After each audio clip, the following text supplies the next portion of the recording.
Bwana Yesu asifiwe sana, na wasalimu wa Tanzania wote kwa upendo wa Mwenyezi Mungu muumba mbingu na nchi. Nimesimama mbele yenu kama mtumishi wa Mungu kwa jina au kwa majina yangu ni Nabii Askofu Dr. Kenneth Elimu Mwasumbi. Ni kiongozi mkuu wa kuombea amani katika taifa letu la Tanzania chini ya huduma ya maombi ambayo sio dini wala dhehebu, inaitwa Tanzania Itubu, ambayo inajumuisha madhehebu mbalimbali. Kwa hiyo nimesimama hapa kwa heshima nimshukuru Mungu na nishukuru waandishi na chombo hiki ambacho kimetupeleka hewani. Sasa nina sababu zote za kumshukuru Mungu juu ya hili. Watanzania wote mnaonisikia, mlio ndani ya nchi na mlio nje ya nchi, mimi kama nilivyojitambulisha, nina jambo ambalo Mungu amelitokea akasema na mimi kwa uzito na mkubwa kuhusiana na taifa la Tanzania, hasa kwa hali inayoendelea ambayo Mungu amenivunulia kabla vitu havijatokea. Kwa hiyo nimetokea mbele yenu kama Mtanzania nikiomba nilizungumze jambo hili kwa namna ya ajabu sana, kwamba Bwana amenionyesha hali ya nchi inayokuja mbele yetu ambayo si nzuri kama vile watu wanavyodhani na si shwari kama watu wanavyofikiri.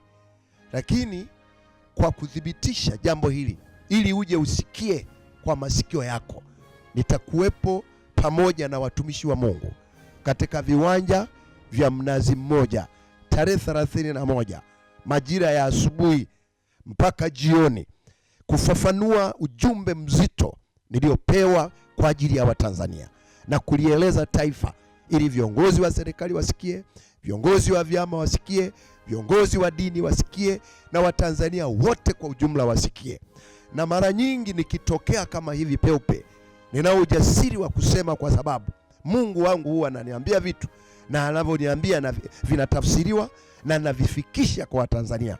Kwa hiyo ndio maana tarehe 31 mwezi huu wa 5 itakuwa siku ya Jumamosi, Watanzania wote na viongozi wa serikali, viongozi wa dini, viongozi wa vyama na walaia kwa ujumla, wakubwa kwa wadogo, hata walio mashuleni, vyuo vikuu, wote ninaomba mpate neema na nafasi ya pekee kuja kusikia kwa masikio yenu nyinyi wenyewe, ili muone kila ambacho Mungu amenionyesha kikubwa na kizito.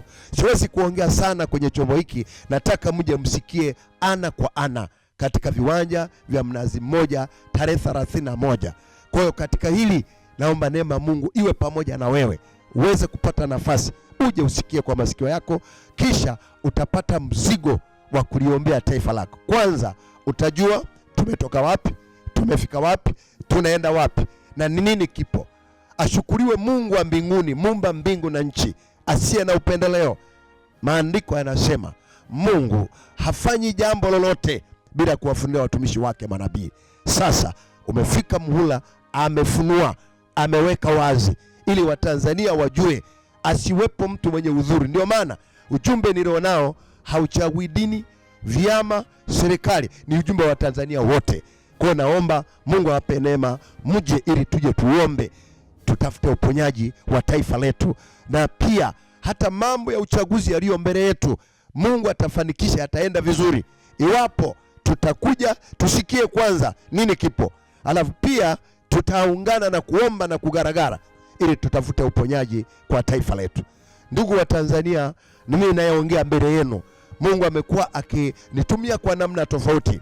Imewahi kutokea mwaka 1997, ilianza 96, nilipata neema ya kwenda State House kufikisha ujumbe wakati huo wa mheshimiwa marehemu Benjamin Mkapa. Nafikiri wote mnafahamu, serikali inafahamu, watu wa vyama mnafahamu, labda wale ambao mmezaliwa hivi karibuni, sasa ni zamu yenu kwenda kusikia kama alivyosikia wa miaka 97. Sasa ni zamu yenu na nyinyi kwenda kujua Mungu ana neno na taifa lako. Mungu ana jambo na taifa lako. Mungu ana kitu na kizazi kipya, ajue namna kukufikisha hatima yako iwe nzuri. Kwa nasimama hapa kwa ujasiri wote kama Mtanzania nikisema mwaka ule nilipopata nafasi ya kupata ujumbe wa aina 3. Nilipata ujumbe wa serikali, nikapata ujumbe wa dini, nikapata ujumbe wa raia. Na katika kupata ujumbe wa raia, upande wa serikali nilifanikiwa kwenda State House, kwa maana Ikulu kwa lugha inayoeleweka. Nilipeleka ujumbe unaowahusu wao, na nilipomaliza kupeleka wakaona ni kitu kimeeleweka, nikapata baraka zao. Na baada ya kupata baraka zao nilitokea Mnazi Mmoja, ilikuwa tarehe 13 mwezi wa 7, nikakaa pale viwanja vya Mnazi Mmoja kwa muda wa siku 7, ya 8 tukamaliza. Nilisema kitu kwa nguvu alichonipa Mungu, na baada ya pale niliondoka kwenda mikoani.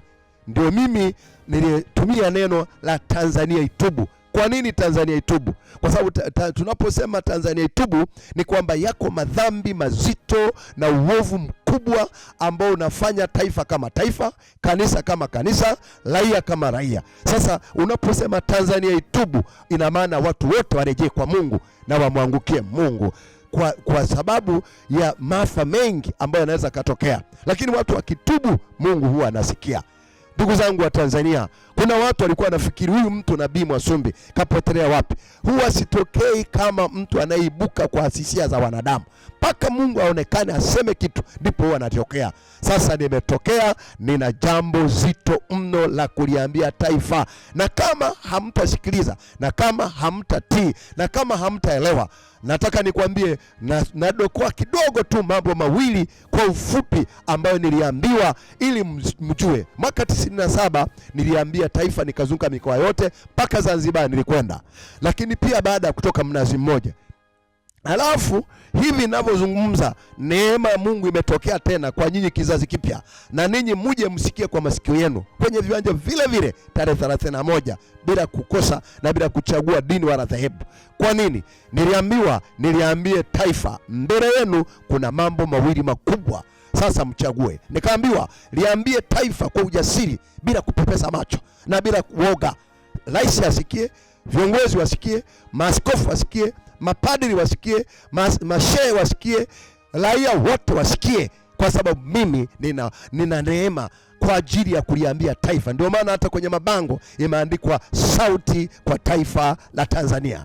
Unaposema sauti kwa taifa la Tanzania, unaongea mtu aliyepewa neema ya kusema kitu kwa taifa. Jina la Bwana libarikiwe. Kwa haya mambo mawili ambayo naliambia taifa leo na kizazi kipya ambacho kipo ni hivi. Nikaambiwa liambie mchague mawili. La kwanza, mbele yenu Tanzania kuna vitu vizuri ambavyo viko mbele yako, iwapo utatii sauti hii na kumwomba Mungu aviepushe vile vibaya. Lakini la pili, kuna mambo mabaya yanakuja kwenye taifa lako ambalo utaikimbia taifa mwenyewe, wala hakuna atakaye kushawishi, utatafuta kujisalimisha mwenyewe. Kwa mbele yako kuna mambo mawili, mambo mazuri na mambo mabaya. Na siku zote Mungu akionyesha mambo haya huwa hanyamazi, lazima aseme peupe ili watu waamue mupone au mufe. Na siku zote hata kwenye vitabu vya dini vyote vinaonesha Mungu anawekaga mambo mawili mbele yako. Anaweka mazuri na anaweka mabaya.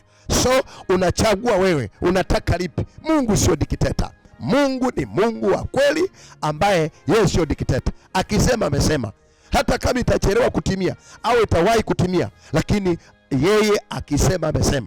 Sasa mimi kama nabii wa taifa katika nchi ya Tanzania, ambaye nilitokeza mwaka ule wa 97 nilisema, na sasa nimetokea tena kabla uchaguzi huu wa mwezi wa kuanzia wa 10 kuendelea, kabla hujatokea, Mungu ameniagiza niliambie taifa mambo makubwa. Mna uhuru mkitii viongozi wa serikali, viongozi wa dini, viongozi wa aina mbalimbali. Nataka niwaambie uchaguzi utakuwa mzuri, na tutapata rais mzuri, tutapata wabunge wazuri, tutapata madiwani wazuri, na mambo yatakaa vibaya. Lakini mkikataa kuja kumuomba Mungu, nataka kuambia hayo mambo mawili, mchague lipi mnaoangukia. Ndugu wapendwa na Watanzania wote kwa ujumla, ningetamani kuona kwamba kwa sababu Mungu ametufunulia mapema, after all hili anasema yaliyo sirini sio yetu, yaliyo wazi ni ya kwetu na watoto wetu. Mimi naamini ya kwamba haya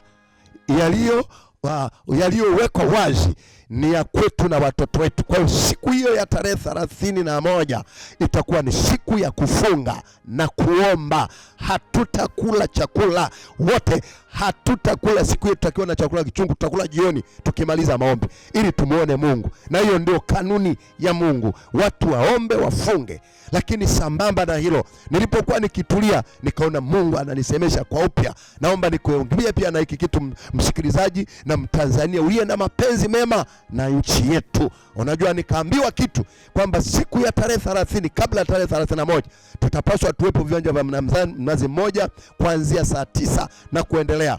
Tutakwenda kuweka wakfu vile viwanja ili Mungu awepo Tanzania katika vile viwanja. Tunarudi pale pale ambapo nchi ilipona, tukapona na maafa na maelinino miaka ya nyuma, na maafa na watu wabaya. Tunarudi pale. Kwa tarehe 30 ikumbuke hiyo. 31 siku ya kufunga na kuomba, tugaragari kwa pamoja bila kujali dini wala dhehebu.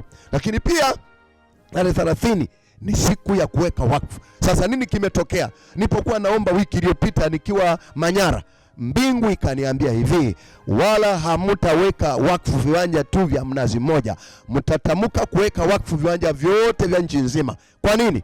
Kwa sababu uwezekano mkubwa wa kwenda baadhi ya mikoa, aidha mikoa yote upo. Sasa ili tuende tumeweka wakfu, tutatamuka maneno kwa viwanja na maholi yote ya Tanzania siku ya tarehe 30, ili wale ambao tukiwa Mnazi Mmoja, mlioko Manyara, mlioko Kilimanjaro, mlioko Tabora, mlioko Mbeya, mlioko Rukwa, mlioko Zanzibar, mlioko Kigoma, kokote kule, tutakuwa tuna mpango ulionyoka, na kamati ya maandalizi iko vizuri, wanaratibu kwa ufasaha, kwa makini mkubwa kuhakikisha kwamba tunapoomba sisi viwanja vya Mnazi Mmoja na pia nchi nzima inaomba, na tukihamia kanda nyingine tutawaambia tuko wapi ili tuombe. Lengo ni kuiponyesha taifa letu na kuombea uongozi ulioko madarakani ili wasimamie mambo vizuri, kwa kuwa wamewekwa na Mungu kwa ajili ya utukufu wa Bwana. Jina la Bwana libarikiwe na jina la Bwana litukuzwe. Ninawakaribisha wote na neema ya Mungu iwe pamoja na ninyi. Msikose tarehe 31 ile ya mfungo, lakini pia msikose tarehe 30 tuje kwa wingi tuweke wakfu viwanja vya Mnazi Mmoja, na pia tuweke wakfu kwa viwanja vya nchi nzima. Anayesikia neno hili, uwe mjumbe kwa mtu mwingine, umweleze umuhimu wa kuponya. Mwisho kabisa, naomba neno hili likae ndani yako kama msumari wa inchi 6, ukushike kama Mtanzania. Mimi kama Mtanzania, moyo wangu unapotaja Tanzania nasikia kitu cha ajabu, na yoyote anayeweza kushiriki kwa muda wake, kwa maombi yake, kwa gharama zake, kusaidia taifa hili. Hatujengi dini ya mtu wala dhehebu la mtu. Kwa mimi ninaposikia watu wanakuja kuomba, ninafarijika kwa sababu taifa hili ni letu wote. Na wewe ambaye utakuwa tayari kusaidia gharama yoyote itakayokuweko pale, kama mahema, viti, usafiri, fanya kwa Mungu, unaiponya taifa na kizazi chako. Na kuna andiko ambalo naomba nilitumie Watanzania na Mungu awasaidie. Oh glory. Naomba nilitumie na Mungu awasaidie. Unapounga mkono mambo niliyopewa ya kitaifa, unaunga mkono nchi yako na kizazi chako kipone. Hii ndio uzima. Ezra 8 mstari wa 21 hadi mstari wa 23, maandiko yako wazi.